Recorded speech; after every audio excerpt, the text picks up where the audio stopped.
Hi, I'm Nirja Singh. I bring you 30 insights into the art of surviving, thriving through, and not dying of a generation gap.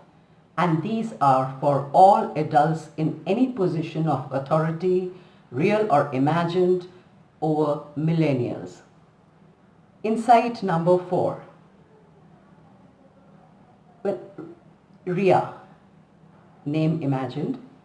Ria is 23 years old. She is an attractive and accomplished young woman, a professional degree, generally supportive parents, and the freedom to choose her own path. But she's also done 2 stints in inpatient therapy, one for suicidal ideation and the other for alcohol dependence. Sidharth, name imagined. Sidharth is a software engineer at one of India's best tech companies. His is a dream job. He has a girlfriend and parents who are very proud of him. But he's also in the habit of using the smart drug modafinil and snorting cocaine. He is overworked and has trouble sleeping. Now, how do the two promising young millennials with such seemingly good lives end up in these terrifying situations? Well, simply put, Ria and Siddharth are anxious. They may not have any physical diagnosis as yet, but they are anxious and fearful. They are anxious about money, they are anxious about their social life, they are anxious about climate change, and are probably beating themselves up on a loop with questions like, am I good enough? Do I have a chance? Am I doing enough? Do I even have what it takes to make it? Can I sustain a life for myself and my family the way my parents have? Look, these are two smart, strong, kind, funny, loving and caring young people. They want to make a difference in the world but are afraid that they may not find their way. This is where generation gap has the potential to cause even loss of life. My guess is their families think OCB paper is chart paper. And when depression or dual diagnosis starts to roll in, and it will in time, the boomers around them will typically say and also think of it as a character flaw and dismiss it as psychological weakness.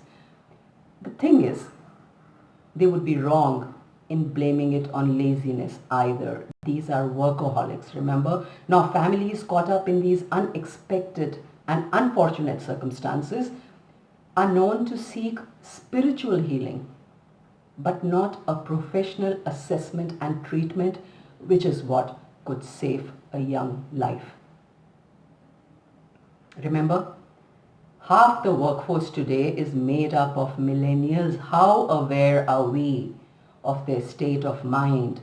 Let me begin with a disclaimer. Not every millennial suffers from anxiety or the same degree of anxiety, but the numbers are swelling and telling. For instance, why does answering a phone trigger disproportionate anxiety for so many of them? Why do crowded offices trigger panic attacks for some? Why do a large enough number find it difficult to negotiate public transport?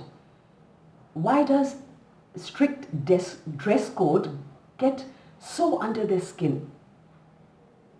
Why do they dislike being photographed in public? Quite a few of them. It's not just custom and culture causing angst.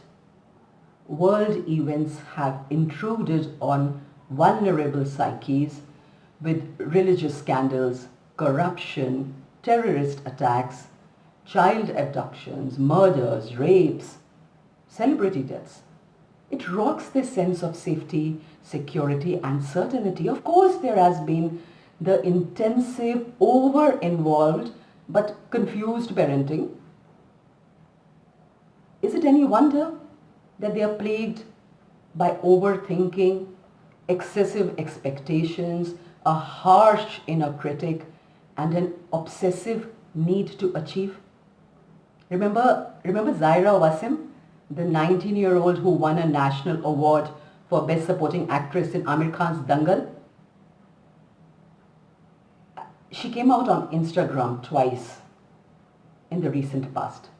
The first post was to share that she has sometimes popped 5 antidepressants every day. She's faced anxiety attacks, was rushed to the hospital in the middle of the night, been restless and sore from being told, "You're too young to be depressed. It's just a phase." The second time, it was to announce her decision to quit films. Her last one was with Priyanka Chopra, The Sky is Pink. She ended her post by saying that she wants to take a break from everything, including her work, her school, her social life, and especially social media. "Please remember me in your prayers," she ended. Anxiety is the millennials' natural response to an environment that older generations were lucky enough to avoid. These are trying times, you know that. This generation has the talent. They have the energy, but the older generations need to set up the stage for them. We must acknowledge their anxiety, show compassion, and inform ourselves on emotional well-being. It's every generation's spiritual, moral, species-specific mandate to leave behind one that is smarter, healthier, and more productive than them. Are we? Are we? Are we? Well, this boomer is ready to listen at singneerja.com. Watch out for insight number 5.